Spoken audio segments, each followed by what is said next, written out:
Guys, welcome back to another interview on MMA.I. Today we're joined by Ellenor back on the show to talk about his fights, upcoming Brazilian Jiu Jitsu. So how's it going over there, Cal?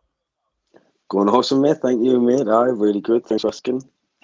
Yeah, it's fantastic to get you on the show. The first time you're on the show, and I just want to quickly, touch up about your former foe. We'll start off there. James Gallagher fought last night against Patchy Mix. A quick, a little bit on his performance, how it went, and how we could come, learn from this. I think, obviously how it went was a fucking chess game, Both of them were in deep submissions a couple of times. I thought it was awesome show of grappling from both of them, defensively and attacking. I'm a fan of that. You know what I mean? Both working guillotines and stuff. It was awesome. Both of them obviously hunting each other's backs as well. It was a really entertaining fight, mate. I was rooting for James. Obviously I fought him. I was kind of hoping he would win, and going on and fight for the belt, because that's what the implications were. If he won, he was going to fight for the title. But it was an awesome fight. I think he looked really sharp in his stand up. I think he really I think he's made a lot of people see Patchy Mix might not be what we thought he originally was. I think he's a good fighter, but I think there's a lot of areas he can be exposed standing up. I think James did a really good job of showing that. Landed some really good shots. So yeah, it was a really entertaining fight, and I enjoyed it. And I think going forward, I think he'll do what he did last time. He had all the pressure on him, loads of hype behind him when he fought Ricky Banderas, and he lost that fight. And I think he bounced back really well from that. And so if he can come back from that loss, I feel like this loss that he just had there wasn't as bad as that one. I think he's already done it once, so he'll do it again. He'll just regroup and get back in, I guess. And I'm looking forward to seeing how he does. I would like it if because I know he's training with James Krause in America now, but if he's back in Ireland at all, I would love to go over and potentially train with him. I'd like to roll him in the gym. Yeah, that would be fantastic to see. I always like it when you see former fighters who have fought each other, help each other out. I think that's always cool to see. That's why I love the sport of MMA. Is yes, you're in the cage fighting, but it's one of the most respectful sports I've ever seen.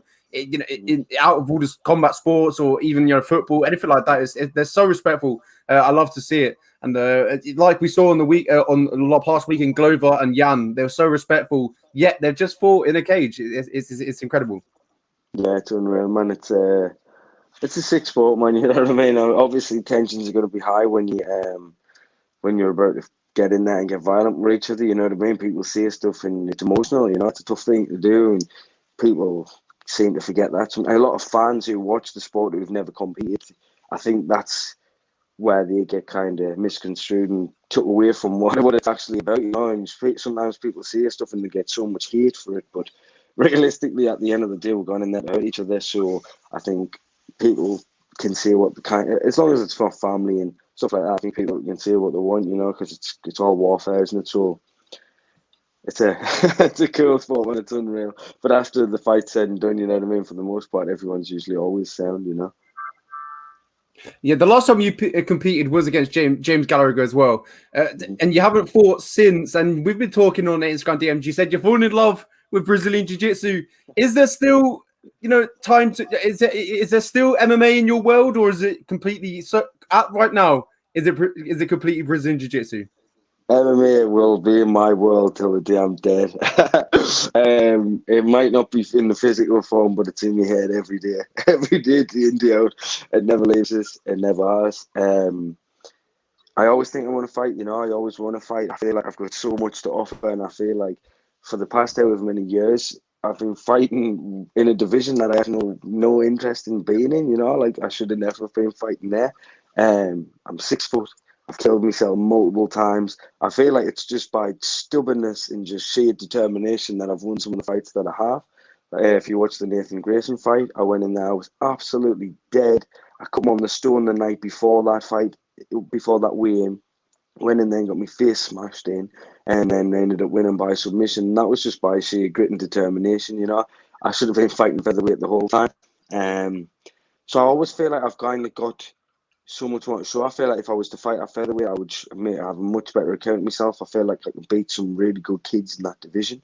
But I don't know, man. It all comes down to it's the right fights, the right organization, and the right purses. You know, I've got family and stuff like that, so it's a big sacrifice. You know, not just the physical form and what it does to my body, but it's mental and all the other aspects of the fight game. You know, I love it. I've had 41 fights now. You know what I mean? I have took a lot of damage over the years. So I don't know, man. It all just depends on what I'm doing. But as you say, I always have loved jiu-jitsu. I've always wanted to compete in jiu-jitsu. I watch it all the time. I always have loads of my best mates are really good practitioners, and obviously every fight camp and all the time in the gym we're training jiu-jitsu. But I've always, as soon as I first ever started jiu-jitsu when I was 18, that's the thing I love the most in the world. You know, I started from a striking background and I won national title. I fought in boxing for many years, and when I started jiu-jitsu, even when I started MMA, there was the jiu-jitsu aspect that I loved the most of it. And now that fighting's been on the back burner for a little while, and I've been training some jiu-jitsu and got myself back in a good shape, and I competed at the weekend just gone. I've really just had my eyes open this, and I really want to try and achieve some of the goals that I've got there. You know, I've always wanted to go to the Worlds and stuff like that with the lads, and I've been training for fights or so it's always come up. And now it's like, well, you know what? Like, even if I did fight again, why not try and pursue this little pipe dream that I've got of doing some stuff in jiu-jitsu as well? You know, so I think that's what I'm going to do. I've got another grappling competition at the end of this month. I've put my name forward for a submission only match in Scotland next month, and I'm going to enter the Brit Snowgay as well, try and do that, and then see what I'm at next year, and maybe fight, and if not, I'll grapple full time as well until something does come up, you know, or potentially I grapple full time for life. Who knows? We'll see. But I've always got fighting in my mind for sure. It's always in my head. You mentioned there that you'd like to go to the Worlds, and something springs to my mind straight away. There's a big show in America. You've probably heard of it, and it's a huge one called Submission Underground. And I presume you'd love to get on that show as well, then. Oh man, for sure. Of course I would, man. No doubt about it. I would absolutely love it. I would put the money away and I'd book me on flights and I'd get straight there, no problem, for an opportunity. And the thing is, as well, is like obviously if you watch any fights or whatever, I'm not bothered who I compete against at all. I never have been and I never will be. You know, I just want to compete against anyone and anyone I can. And I'm not scared of have bad stylistic matchups or anything like that. I just love the buzz of competition. Same as high rollers, you know. I speak to Mike Matt and stuff like that, and if I was in America, I would love to potentially get on there. You know what I mean? There's been some good MMA guys got on there sometimes. Like I've seen Tim Elliott for Patsy Mix on there, something like that. You know, a fun match like that, like Patsy, what's he called, Tim Elliott or something, or anyone. You know what I mean? I would love to compete on there. Just to go and have some fun, you know. Any of the good grappling comps, I'd love to get on with for sure. Yeah, so before we move on to we talk about your jiu-jitsu, we'll quickly back to the MMA. As you mentioned, the last fight was against James Gallagher. It's been a whole year, and you said you're not really itching to get back in there, but if the right offer does come on the table, you're gonna accept it. Yeah, for sure, I would, man. That's the thing. I mean, that's what I'm saying. The fighting aspect of it is the least harsh part of it all. You know, that's the fun thing, and I would fight every single weekend in MMA if I didn't have to do a horrible camp. You know what I mean? It's the camp that's the real issue, and that's what you're making your money for. That's what you're getting paid for. You know what I mean? So anyone who he'll jump in there willy nilly for the pennies. If you're starting out as a pro or whatever, fine. But if you're a pro who's been about and fought some good guys, I think you should fight for good money or not bother at all. And I mean, I know people love the sport and that's cool. You know, if you love it and you're not asked about that, then fair enough. But for me personally, some of the camps I've had and the things I've done to my body, losing weight, and some of the damage I've took, it's like unless it's going to be financially worth it, then it's not really worth it at all in my eyes because I'm literally ruining my body through. You know what I mean? So if it was the right fight or the right person or right opponent, you know, someone else, some legend or something, you know, then I would have to do it. You know what I mean? Absolutely. So if you did come back, it would be at 145 pounds. Oh, for sure. For at least I. as you mentioned, 6 foot, 135. There's not many of them. So you were killing yourself, draining yourself. We see what is it, Zabit Magomed Sharipov. He's ridiculously tall and lanky for that division, 145. So What's the he's probably division above? sorry. That's sorry. I thought I was going to say that's the featherweight one. He's 6'1", and he's Yeah. massive for a featherweight. You know what I mean? I've been fighting at the weight class lower, and I'm fucking 6 foot. You know what I mean? So I've been I put myself through some harsh ones for sure, man. No doubt about that. You know what I mean? Yeah, I feel like there's a few companies out there that would fit you. I talked about this. I talked about Brave. I talked about obviously going back to your former home, EFC, or maybe Cage Warriors. That's more of a a European show. A lot of UK shows. I feel like you could go over there, maybe main event some shows in Cage Warriors. Oh, for sure, man. I feel like Cage Warriors will be fun. You know, there's some good guys there for sure. Um, Who knows, man? Maybe for sure. To be honest, I've always wanted to tick off a load of different shows as well. You know, just to follow later on and like to say I fought on them. You know, I fought AFC, and that was in South Africa. I fought in ACB. For Bellator. You know, so I feel like I'm checking a few of the good ones off. You know, so I feel like it would be cool to see one day that I had maybe fought in Cage Warriors or Brave or KSW, you know, or even one. Imagine that, man. That's a dream come true. That shit, man. Imagine fighting in one. That'd be unreal. Yeah, that would be fun. One is just like the mixed martial arts over there in Asia is absolutely ridiculous. It's like the one over there is like their UFC, and it's incredible how big it is. I love to watch their shows. Sometimes they put on some freak shows like freak fights, and that's what I'm all for. I like watching it. You got Rising Yeah, out for there as sure. well. But if you did go to Cage Yeah. Warriors, you got that chance of obviously the big fish, the UFC. Aye, that's true. But then obviously it's the long hard road to get there, and it is what it is, man. You know, and sometimes as well, I think when you fought with Bellator, it's kind of hard to get there as well because it's kind of like signing with the enemy kind of thing, isn't it? But who knows, man? Out there, it will be sick. There's some good guys there I could get matched up with as well. You know, I think I've got a good entertaining style. I feel like every time I fight, win or lose, I feel like I bring something all right to the game. You know, so we'll see. Definitely, I'd love to see you return to back. But at the moment, I'm content watching you over there of your jiu-jitsu. So we'll head over to that. As you mentioned, you had your competition. Was it last weekend? Yeah, roller 10K in Newcastle was cool. Nice, So good, let good us deal. know how that went, and did you enjoy it? And you It finished was first. You finished first as well, didn't you? yeah, I did. I had a couple of matches. It was in the gi. I was in the under 76 kilogram division, and it was fun. You know, I submitted both of my matches that I got. Um, Guillotining the first guy, and then I got a triangle armbar in the final because I got a bye through the first rounds because those people dropped out of my division and stuff. It was fun. It was the first, as I say, it was the first time I've ever competed in the gi. I've only trained in the gi the last couple of years, and it's something I've always wanted to do, and I want to continue to do. You know, I'm entered into another gi comp this month, and then obviously I'm doing the Brits at no gi, and hopefully then see where I'm at end of the year, and then get booked on for some of the main ones next year. You know, even travel to America and do a couple. Hopefully get in some single matches as well. You know, I'd love to travel around and get some submission only fights. I think that would be awesome. I'm not bothered to do against either, and I'm not really bothered so much about weight. Anywhere up to 80 kilos will be fine. I don't really care about that, so that'll be cool. See, I think I can't remember the show off the top of my head, but they do like a European versus a USA show. I can't think of it off the top of my head, but that could be potentially a thing that you explore. That would be good. Polaris. Yeah, my coach has just been on the last squads. My coach was competing in it for team UK. So it was good. Yeah, so that could potentially be a route that you take in the future. You being part of the Team Oh UK. yeah.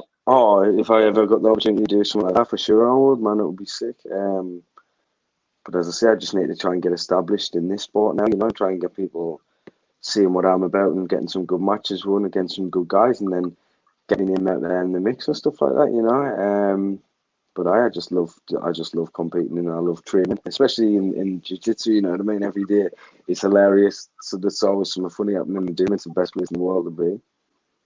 So how does jiu-jitsu and MMA compare if you put them up against each other? In what sense of question do you mean? Like in what way of the word do you mean? It could be financially, it could be physically, it could be mentally. One of them is they're both absolutely brutally exhausting. You know what I mean? Both super fun. Financially, who knows? You know, maybe one day grappling could be for me. Who knows? But I definitely think, obviously, I probably make more money at MMA. But who knows? As I say, you never know. Aside from that, and just fun. Both of them are fun, but I feel like for me personally, I don't know. Just that even the whole process of like competing and stuff. When you're competing in jiu-jitsu, the whole day is just fun. You know what I mean? I mean, even on the warm-up area on the mat, everything's hilarious. Everyone's there. It's just a good day. And when we were there vaping on the side of the mat and shit, you know, and you've got legends like probably us, Steve, walking past you and that. And we were just there having fun, you know what I mean? And that's what's sick about it. It's just a good day out, and it's crazy when you walk into a grappling competition and it's just full of the biggest nerds in the world. It's unreal. I feel like I fit in, you know what I mean? It's sick. So you got one in Scotland, and then you said you signed up for another jiu-jitsu competition. Is that up here? Is it up north? Yeah, Manchester, I think it is. It's All Stars. I'm going to do All Stars, compete in that, and the Brits is next month on the 20th somewhere, I think, or 17th. Man, I couldn't tell you, I'm useless for dates, but I know it's next month for the Brits, and that's in Coventry. Just so getting to travel a little bit and get some good matches in. Hopefully, get some sick footage. So how far can Cal Ellenor take this Brazilian jiu-jitsu? Hopefully, as far as I can, you know what I mean. Hopefully to get somewhere potentially in the future. You know, hopefully. I mean, I just don't ever see it end on it. You know, I think why not always just explore the career. You know, I feel maybe one day be a household name and be just even regarded as a good grappler from up here. You know what I mean? Just from being from the northeast of England, if you submitting good guys and you're testing, even not even submitting good guys, even just testing yourself and getting throwing yourself in the mix with good guys. You know what I mean? You always even in a loss, you're always going to be propelling yourself further on. You know what I mean? So, I definitely that's my goal. Just to be considered as a good grappler from the northeast will be good enough for me. Well, we'll move on from the combat side of things. I know some fighters don't like to talk about combat, and when you're away from, you like to just have it. Talk about some real world things, should we call it? Because when you're outside of the combat, you're fed up with it. So we'll go back. We'll talk about. I saw you in Norway a couple months back, a couple weeks back, and you were over there for a good while. So how was your time over there? It was crazy, mate. It was an absolute madness, mate. To be honest, it was cool, but it was wild as well. You know, there was a lot of madness out there. So there's some cool stories to talk about to bring back then.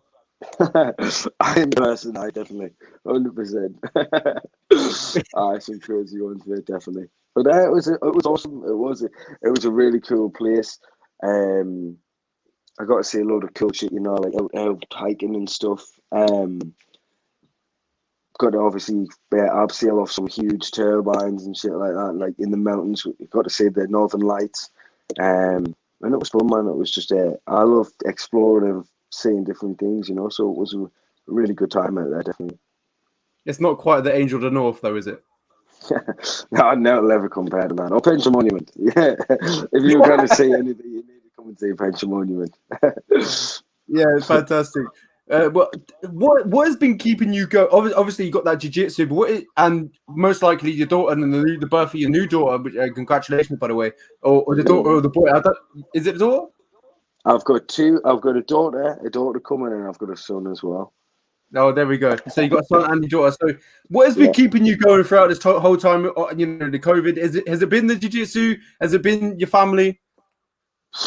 To be honest, mate, since this whole COVID shit, man, it's just been mad time, hasn't it, mate? I've just been on some other, on some other, on some other shit most of the time, mate. To be honest, I've just been out there. Like it's been, I mean, even fighting, I even fought in the lockdown, and it was just like, what when the fight came around for that time, I wasn't even in the gym at the start of it when the fight got off it, and fucking shit, really, mate. It was like everything was just bad, but you know what I mean. What are you gonna do? But for the fight, you're gonna do it. You know what I mean. So I did it, and just after that, just kind of just spent some family time and stuff, mate. You know, and just trying to do my own stuff. I didn't really train much, to be honest. The last year, I've been kind of obviously just pottering about. I was in Norway for a load of months, and eventually found a gym in Norway that I could train at. So went there and trained with some guys, and just lit the fire back in us. You know, I went and trained at a gym, and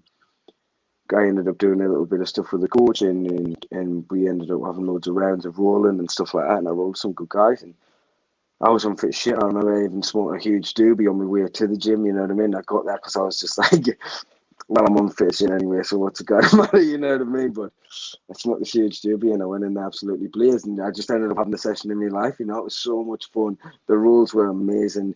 Met some really cool guys there, and that was it. So when I was like, I was seeing all the guys who I normally train with at home, and they were all getting promoted, and there was a seminar in the gym, and I'm watching footage, and everyone's improved loads, and I was just like, you know what it is, as soon as I'm back, that's what I need to be doing, you know what I mean? I need to get my head in the game and really give it a go, and it's something I've always wanted to do, so just jumping at it, you know what I mean?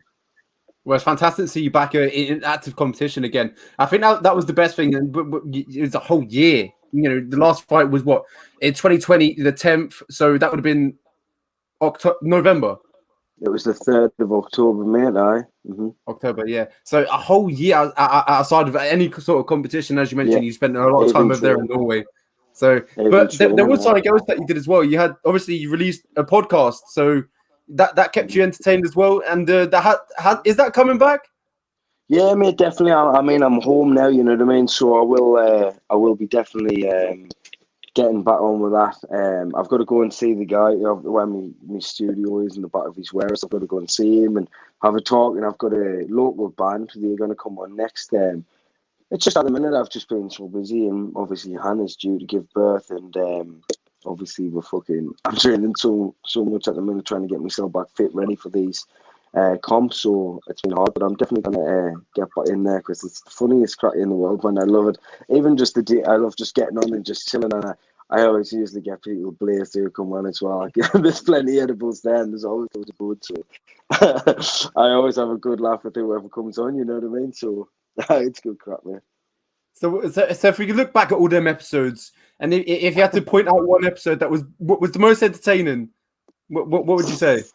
Uh, Most entertaining. Oh, you put it on us there. It's hard to say. It's hard to say, man. It's hard to say. Most entertaining. See, because I would pick a couple for different reasons, you know. Man, I can't even pick one that I think is the favorite because some of them have just been so funny for different reasons. You know what I mean? The Joe Laws one was really funny. I mean, yeah, I could sit and list them all. To be honest, I've loved them all. Yeah, I always like watching it. I always watch it. Usually watch like the podcast on a weekend. I always used to flick through yours, and I had some laughs on them. It's just incredible to watch. I watched yours. I watched the Joe Rogan, all them sort of podcasts, and it's just like I just like watching them and sitting down and watching people talk about fights, talk about different types of stuff. Because you're not always talking about fights though. You always talk about different topics. Yeah, that's it, man. You know, I mean, I've had some mad people on there. I've had people who've even brought their own birds of prey on with them, and I've sat there with a freaking bird of prey on, isn't that? You know what I mean? It's been sick, mate. It's always funny. Always funny. There's always something mad comes up, you know. I think sometimes it's like, especially I've always smoked on them as well, so it's like sometimes I'm like I need to watch them back before I put them on, and I never do. I just chuck them out, you know. So I probably should, because we're probably talking about loads of mad shit that shouldn't even be mentioned, but it's who cares, you know? It's funny. So as you mentioned, you're going to get that podcast back, and you said it was going to be. Was it going to be with a local band? And if I'm correct, is it called the Nine Banks? Yeah, yeah, mate. That's the guys who got coming on. One of my mates, Cal Kelly, he's been in a few different bands, and he's actually really talented, mate, and they've always got good songs, whatever band he's been in, and this is his new pop punk band. So they should be good crack. You know, the local lads, I'll get them on, and I'll try and get them blazed, or I'll get them a couple of beers, and we'll see what they're about, you know. Is that always your aim? Is trying to try and get them blazed a little bit, get a little bit high? Just get people mellow and just get people chilling, you know what I mean? Get people loosened up around the screws, you know what I mean? Just get them just on a different wavelength, and then it's funny. Like if you watch mine and Synthesis, the Simple podcast, they come on and all we did, we used a weed aficionado, and all we did was just smoke joints all day and just sit and chat shit, you know, and it was awesome. That's really that was a funny one, you know. All right, fantastic. So we'll go back to our last topic before we end it, and that's UFC 268 goes down tonight. And so the last we'll talk about 3 big fights. We'll talk about Gaethje versus Chandler, Rose Namajunas versus Wei Zhang, and obviously Usman versus Colby Covington. So give us a quick prediction, a little bit. Have you got any bets on? We talked about that before, but let the fans know who you've got tonight. See, if I was to think rationally and think style-wise in who probably will win in the main event, I would probably say Usman, but I want Colby to win. I feel like Colby can win. I feel like it was probably 2-2 the last one, in the last round maybe. I definitely think he can win. If I was to be... So say if I put a bet on tonight, I'll be putting Colby on. Obviously the odds are better and I want him to win, but I think probably Usman probably wins again. Co-main event is that Rose Namajunas and Zhang Weili. I think Rose will win again, but I feel like it'll be a much harder fight. It'll probably go the distance this time, or maybe Rose late submission if she gets Zhang gassed to death. She kind of fades a bit, doesn't she? And Justin Gaethje and Michael Chandler. Oh my word, it's going to be crazy. But I don't see it being the war that everyone is anticipating. I feel like it'll probably be a quick finish. I definitely see pathways for both of them to win. But I think what will probably come down to is the fact that Justin Gaethje gets hit a lot, and Michael Chandler is super, super dangerous early on in the fight. He's super explosive, really fast twitch, and I feel like that's going to be the deciding factor. I feel like you can knock Gaethje out, and I feel like even if he drops Gaethje, he'll be on his neck. He jumps on the guillotines like super quick. And I feel like after watching Justin Gaethje's, his last fight against Khabib, he did 0 grappling whatsoever. But he scrambles like hell. He's a great scrambler, you know what I mean? He's obviously off all the years of wrestling, but I feel like if I had to bet, I would say Chandler. I want Gaethje to win. I feel like he definitely can win, but I think Chandler will win, and just because of how fast twitch he is and now how quick he is and explosive, you know. Who is the fight before that? We have Billy Quarantino versus oh my god, it slipped my mind. Shane Burgos. There we go. I'm picking Shane Burgos to win that as well. Decision. And there's a couple in the main event. Oh, we got Ian Gary as well making his debut over there at MSG, which is incredible. He's making his UFC debut at MSG. Sick. That's the stuff you dream of. You know what I mean? Always been a dream of mine to fight there. Good guy. I spoke to him a couple of times on a couple of podcasts, and he's always been nothing but sound with me. I wish him all the best of luck, and I hope he smashes it and does what he says he's going to do. You know what I mean? Shows people what he's about. I hope he does. So I'll be rooting for him. I'll pick him to win, probably by knockout. And there's someone else fighting. I can't remember who else is on the card. Yeah, it slipped my mind, but yeah. Oh, we got Frank Edgar versus Marlon Vera. Oh shit, Frank Yeager, man. Frank Yeager. I would love Frank Yeager. I love them both. I think Marlon Vera's sick. Is it Marlon Vera? Marlon Chito Vera? Yeah, Marlon Chito Vera. I think he's sick. Good fighter, super tough. I think Frank Yeager can beat him though. I think Frank Yeager can outwork him. He's got the right style to beat him. I'm going to pick Frank Yeager to win by decision. Yeah, I'd like to see Frank Yeager get it done. A lot of people count him out after his last 2 losses. Getting knocked out, but he's fought some incredible top level guys. Corey Sandhagen. Exactly. Corey Sandhagen is the hardest fight in the bantamweight division in the world for anybody, mate. So long, so good at using his range, so unorthodox, super explosive, slick submissions from anywhere. He is an absolute nightmare. I think Petr Yan had a really super close fight with him. Could have definitely lost. He could have, you know what I mean? I think if they were to fight 10 times, I think it would be 50-50 every time. I think Aljamain Sterling, when he beat him, I think if they were to fight again, I think it could be a different story. Who knows? But I don't think he would have the same success as he did the first time, you know, when he got his back and choked him straight away, you know what I mean? It's one of them things, sometimes it happens in fights. I think he's a nightmare for anyone. So you kind of, to knock Frankie Edgar for losing a fight against him, I think is absolutely crazy because he's an absolute nightmare matchup. Yeah, And fantastic. Well, chucked himself in the mix every time, hasn't he? So. What a way to end the podcast. Talk about the fights. It's UFC 268. A fantastic episode. Thank you so much for joining me. It's been an absolute pleasure. And I wish you the best of luck in your jiu-jitsu. I'll definitely be watching. I'll definitely tune in, seeing how you get on. So I wish you the best of luck in Scotland and then the end of the month. Thank you, brother. I appreciate your time. Thank you.